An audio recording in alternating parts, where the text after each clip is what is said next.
As you know, I can spin kicks, but how did it happen?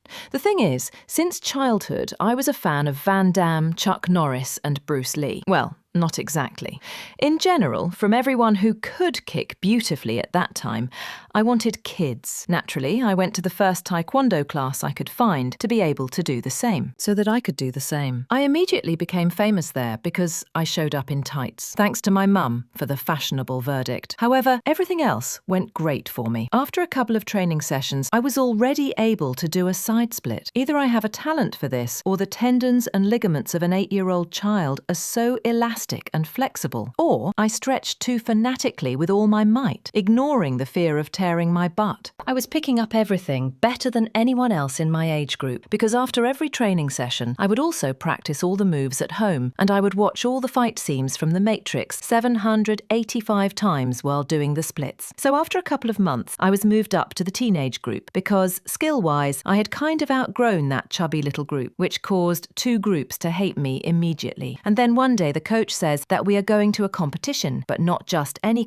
an interspecies one. So we all have to fight against kickboxers. I don't know how someone came up with such a brilliant idea. Maybe the times back then were interesting, and everyone was trying to mix everything together at the dawn of MMA. Or more likely, our coach just got drunk with the kickboxing coach and they decided to settle which martial art was better, taekwondo or kickboxing. But if they were arguing about where is the best place to top up steam, the winner would definitely be KickBoxer. After all, if you want to put 1,000 rubles on Steam, you pay exactly 1,000 rubles, not a penny more. 0% commission for topping up Steam is not a dream, but reality. And if you're tired of overpaying, you no longer need to search for secret links or calculate hidden fees. Top up your balance on KickBoxer in just 2 clicks, quickly and safely. There are no intermediaries here. KickBoxer personally takes responsibility for your order. Only fair deals are offered here, and 25 million people have already confirmed this. Why take risks with suspicious websites or overpay when you can pay exactly what is needed? Grab my promo code DOBRYAK, follow the link in the description,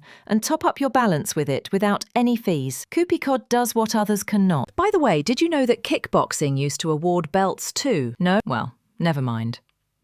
So, we started a tough, meticulously planned preparation for this adventure. One entire training session where the coach tried to teach everyone hand strikes in just a couple of hours. Let me explain. In Olympic WTF Taekwondo, which I was attending at the time, you can't strike the head with your hands, only the torso, and such a strike is practically useless because it scores the fewest points. For example, a spinning kick to the head scores 5 points, while a punch to the torso scores just 1. And you have to hit it so hard for it to even count. In short, pure nonsense. Nobody ever focuses on hand strikes. However, in kickboxing, the word boxing is in the name for a reason. They really hit each other hard. And we had to learn that in just 1 training session. Well, the plan was as reliable as Swiss watches. And so, at the end of the training, the coach said that everyone had to show up at a certain time, except for the little ones. But I was no longer a little one, I thought. So, okay, that means today You showed up.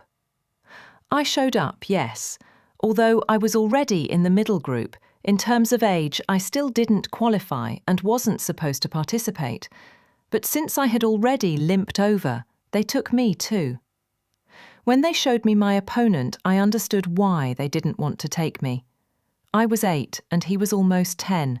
Plus, he was heavier than me. But he was the smallest kickboxer of all. There simply wasn't a smaller one. Yet he turned out to be a nice guy. During the warm-up, we had a pleasant chat. He looked at my graceful strikes and kept saying, "Ooh, that's it." And I was sure I would crush him. But then I encountered another difficulty. When competitions are held, they use special vests and helmets. But here, it's kind of just like, well, this. But it's okay, he definitely didn't watch Van Damme's double strike 548 times. And I just didn't feel it.